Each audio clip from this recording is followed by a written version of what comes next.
వందే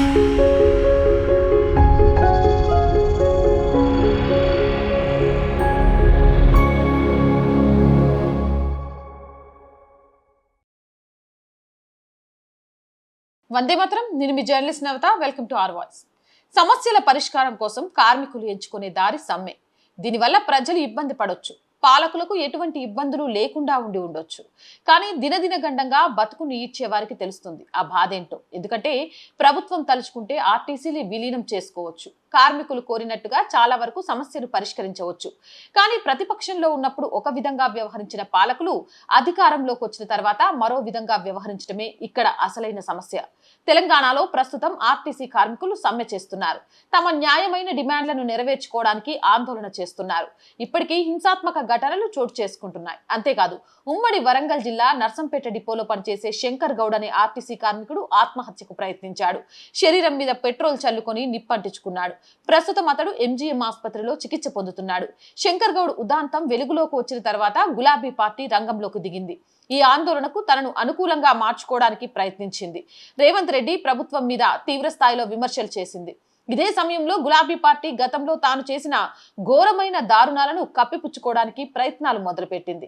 గతంలో కేసీఆర్ ముఖ్యమంత్రిగా ఉన్నప్పుడు ఆర్టీసీ కార్మికులు ఇదే స్థాయిలో నిరసనలు చేపట్టారు. నాడు కార్మికులను ఒళ్లుబలిసి సమ్మె చేస్తున్నారని గులాబీ పార్టీ నాయకులు ఆరోపించారు. ఖమ్మంలో శ్రీనివాస్ రెడ్డి అనే ఆర్టీసీ కార్మికుడు ఆత్మహత్యకు ప్రయత్నించాడు. పరిస్థితి విషమించి చనిపోయాడు. నాడు శ్రీనివాస్ రెడ్డి ఘటనను ప్రభుత్వం అత్యంత తీవ్రంగా పరిగణించింది.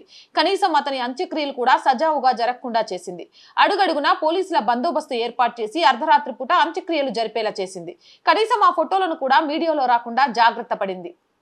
నాడు ఆర్టీసీ కార్మికుల సమ్మెను చులకనగా చేసి గులాబీ పార్టీ నేతలు మాట్లాడారు. సొంత మీడియాలో ఆర్టీసీ కార్మికులను ఆందోళనకారులుగా చిత్రీకరించారు. అంతేకాదు, ఆర్టీసీ కార్మికుల సమ్మె వార్తలు కనీసం కవర్ చేయడానికి కూడా ఇష్టపడలేదు. ఇదే కేసీఆర్ తెలంగాణ ఉద్యమం జరుగుతున్నప్పుడు ఆర్టీసీని ప్రభుత్వంలో విలీనం చేస్తామని అన్నారు. అధికారంలోకి వచ్చిన తర్వాత ఆ మాటను పూర్తిగా మర్చిపోయారు. పైగా ఆర్టీసీ కార్మికుల సమ్మెను అర్థం లేని వ్యవహారం లాగా కొట్టిపారేశారు. తెలంగాణ ఉద్యమంలో ఎన్ని రకాలుగా నిరసనలు జరిగినప్పటికీ ఆర్టీసీ కార్మికులు చేపట్టిన ఆందోళనలు తారాస్థాయికి చేరుకున్నాయి. ఫలితంగా తెలంగాణ ఉద్యమం మరోవైపు మళ్లింది. అందువల్లే తెలంగాణ ఏర్పాటు సాధ్యమైంది. ఇప్పటికీ ఆర్టీసీ కార్మికులు చేసిన తెలంగాణ ఉద్యమాన్ని ఉద్యమకారులు గొప్పగా చెప్పుకుంటారు. అటువంటి ఆర్టీసీ కార్మికులను కేసీఆర్ హయాంలో భారత రాష్ట్ర సమితి ప్రభుత్వం అడుగడుగునా వంచింది. ఇదే విషయాన్ని కార్మికులు అనేక సందర్భాలలో చెప్పారు. ఇక ఇప్పుడు రేవంత్ రెడ్డి ప్రభుత్వ విషయానికి వస్తే కేసీఆర్ ప్రభుత్వం మాదిరిగానే వ్యవహరిస్తుంది. కార్మికుల సమస్యలను ఇంతవరకు పట్టించుకోలేదు. ప్రభుత్వంలో విలీనం చేయాలని ప్రతిపాదనను కూడా నిజం చేసి చూపించలేదు. కార్మికుల సమస్యల పరిష్కారానికి ఒక్క అడుగు కూడా ముందుకు వేయలేదు.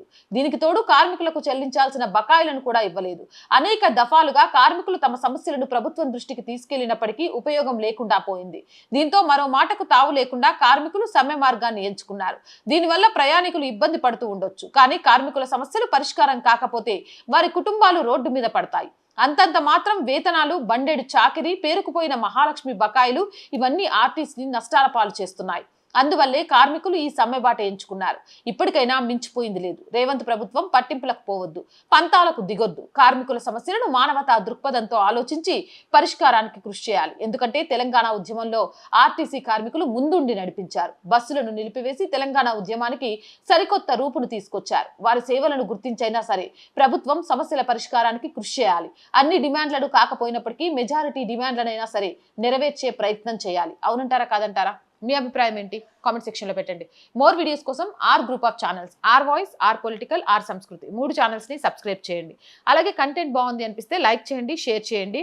అండ్ ఆర్థికంగా ఆర్ వాయిస్ కి మీ చేయుత చాలా చాలా చాలా అవసరం. మీరు చేసే చిన్న రూపాయి కూడా ఆర్ వాయిస్ కి ఎంతగానో ఉపయోగపడుతుంది. సహాయం చేస్తారు అని ఆశిస్తున్నాం. సహాయం చేయాలి అంటే సబ్స్క్రిప్షన్ పక్కనే జాయిన్ అనే బటన్ ఉంది. 1 to 5 లెవెల్స్ ఉన్నాయి. ఏదో ఒక లెవెల్లో సపోర్ట్ చేయండి. లేదా స్క్రీన్ మీద గూగుల్ పే, ఫోన్ పేతో పాటు అకౌంట్ డీటెయిల్స్ ఉన్నాయి. మీకు తోచిన సహాయాన్ని అందించండి. వ్యాపార ప్రకటనల కోసం 8328500576 నెంబర్ని సంప్రదించండి. జై హింద్, జై భారత్.